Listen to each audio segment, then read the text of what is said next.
At April City Council meeting, our city attorney gave a presentation to the council about some of the bills making their way through the legislature that, if passed and signed into law, will affect how cities in Texas do business. The presentation was about 35 minutes long, so here's an abbreviated version for you for informational purposes. Here's our city attorney, David Ritter. Good evening, Mayor and Council. I rarely address you from the dais, but this will take a little bit of time. So what I was tasked with is looking at some of the proposed legislation coming out of the 89th legislature that may affect cities. And what I found is even more so than in years past, is there is a massive amount. The summary alone is 624 pages, and that's done by Texas Municipal League. And it's sort of a living document that sort of tracks where everything is.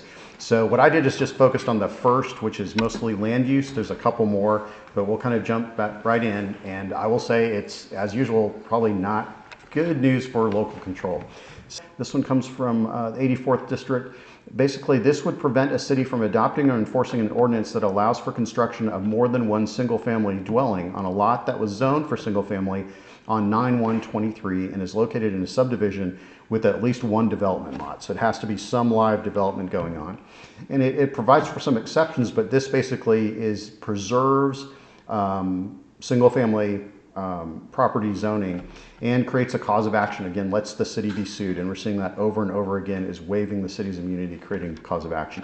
So this is sort of a rarity in this proposed 89th, in that this seems to favor less density and preservation of single family. Here's the opposite, and there's much more on this side. So this is House Bill 878. So basically this has density and ADUs. The first part I'm going to talk about almost just as a theoretical, because the density at this point is not proposed to apply to cities of your size. The original one, House Bill 878, would have applied only to cities over 85,000 and inside a county of 1 million. There's another bill that would apply to cities over 60,000 and counties over 420. And there's another one that would allow cities over 90 and 30. So I understand this has kind of been mixed around in committee and has actually come out. But we'll talk about the density part, then the ADU part. The density part would basically prohibit cities from requiring a residential lot to be larger than 2,500 square feet. So if you sort of mess around with zoning, that is a extraordinarily small lot. It would not, you couldn't require it to be more than 16 feet wide or 30 feet deep. And you could not restrict density to less than 31.1 units per acre.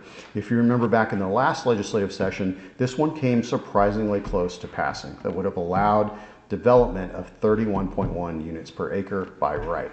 It also, on what they call small lots, which is under 4,000 square foot, it would require, you couldn't require more than 5 feet setback, front, back, or side. That's the maximum setback. You could not require covered parking. You could not require more than one parking space, and you could not restrict to fewer than 3 stories at 10 feet per story. So that's a massive sort of pro-density bill. This one is the manufactured homes. That's another one that we're seeing a lot on 1835. So it would prohibit a city from unreasonably regulating or restricting the installation. You could not do a ban, and you could not require an SUP. It would require basically HUD code homes could be installed under at least one residential zoning category. So you couldn't exclude them from the city, and you'd have to have at least one residential zoning category where they could go in basically without any sort of SUP or anything that's usually on there. There's a companion Senate bill as well, so this one's proceeding parallel through both. David, can you find out what an SUP is? Oh, SUP, special use or specific use permit. Basically what it is that something that makes sense to go in that zoning category, but you want to look at it a little bit more. The example I usually give when I'm talking to P&Z or council is an antenna, like a radio antenna. Is, okay, that goes in this industrial area, but we also want to look at it and look at things like the fall radius. So if it falls, it's not going to fall in another building. So we're just going to take another closer look at how that could impact the surrounding properties. You're usually allowed to do that currently with the HUD code manufactured homes. This would basically say, no, you can't do that. It's either, it's allowed or it's not. So this one, the moratorium, that's one that's definitely been in the news, particularly in the Grayson County area. Some cities have basically looked at studies and said, we just can't handle any more development of this type right now due to water or due to infrastructure. And it's there's a process for it right now, but this would make it much more difficult to declare a moratorium. And basically, so the city would have to publish notice 30 days out and send certified mail registered receipt. So that's expensive to do once. This one, anybody who's registered within a 2-year period would have to get notice mailed to them.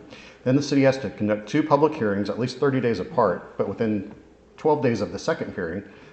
I have hardly ever seen 12 days in the statutes, but within 12 days, they have to begin a final determination by doing 2 readings at least 28 days apart, have to have a 75% vote. Again, we're seeing that theme again and again. Simple majority isn't good enough, 75% vote. It can last for 90 days, then you can re-up it once for 180 days, and once you've touched it, either geographically, subject matter, or addressing the harm, which would be like water or roadway resources or whatever, you can't have a moratorium again for 2 years.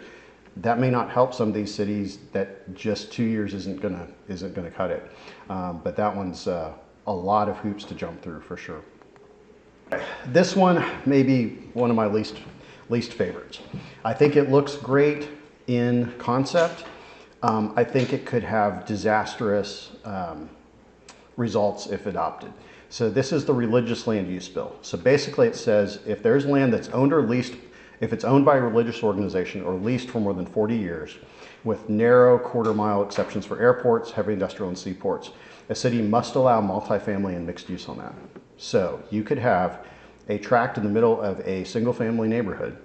If a religious organization, again, there's no test. I can say I'm a religious organization and basically say, okay, I'm going to put in a, for example, just a group home or a multifamily or mixed use. It's allowed without a zoning change, without a special exception, without a variance, without a conditional use approval, without an SUP. You don't even have to amend your comp plan. Usually your comp plan is the first thing you look at is this zoning, is this proposed zoning or proposed use consistent with your comp plan? If not, let's amend the comp plan. They said, nope, that's it, they get it. The city cannot require height less than 40 feet. Some cities don't have the fire apparatus to fight that, but that's it, or 3 stories. You cannot require setbacks more than 15 feet, 10 feet, or 5 feet. You cannot establish minimum parking requirements. You cannot establish coverage ratios, the green space. You cannot establish dimensional restraints. There's more. This is just sort of the high level deal. The application, again, must be ministerially approved. You guys basically sit as a legislative body. You have discretion to consider things. Ministerial means it comes in one side, goes out the other. Well, we do that with platting, is you check off the boxes and it's ministerial. It's rare. But this would have to, again, we're seeing ministerial in several of these. If it meets mixed family or mixed use standards, it has to, as modified by this ordinance or by this statute rather, then it has to be approved. So I can see this one being abused. The other side, this one actually, the red one, instead of a note, this is more stuff. It allows lawsuits against cities, provides for the award of costs and attorney's fee for prevailing claimants. Some of these allow the prevailing side to recover it. So if the city wins, they could get their attorney's fees. This one is just for claimants, waives governmental immunities, again, assigns it to the 15th Court of Appeals. There's a companion bill in the Senate under 854. I think, you can look at it and you can say religious organizations do great things. It would be great to sort of maybe be used to alleviate, crowding in multifamily, but I think in practice, this could lead to some serious abuses. Here's land use 3667, would require a city to post requirements for complete application for a license or permit. What that means, there are so many types of permits in the city, but basically we're required to post it somewhere accessible to the public and on the website. And then a city must issue a permit or license within 14 days of submission. All fees must be refunded if the city can't do that. And if it goes 21 days, not only do they get it free, the city has to pay them 50% of what the penalty would cost. Doesn't apply to new construction or of a building or zoning. So those are some fairly big ones, but there's so many licenses and permits. And some of these, I think your staff would tell you reliably, sometimes the back and forth or the process takes longer than 14 days. Sometimes somebody's on vacation and we only got one person doing the job. Yeah, and the permit, like I said, there's so many permits, and it's hard to say, to paint everything with that same broad brush. Here's 3978. This would basically, you get one annexation a year, essentially by petition. And remember, there is a theory, and it was, I think, brilliantly articulated by Scott Houston, who used to be, I think, the general counsel of TML. And basically he said that Texas's success was largely based on its ability to annex. The cities could grow and could annex the sort of ring around them, continue to fund, and we didn't see sort of stunted growth patterns like we did in some states back east because Texas's cities had that tool. The legislature took that away from us, several years ago.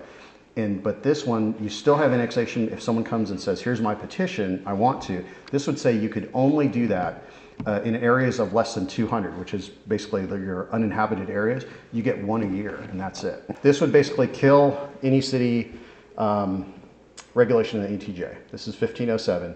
The city couldn't enforce an ordinance, rule, or other regulation in any ETJ.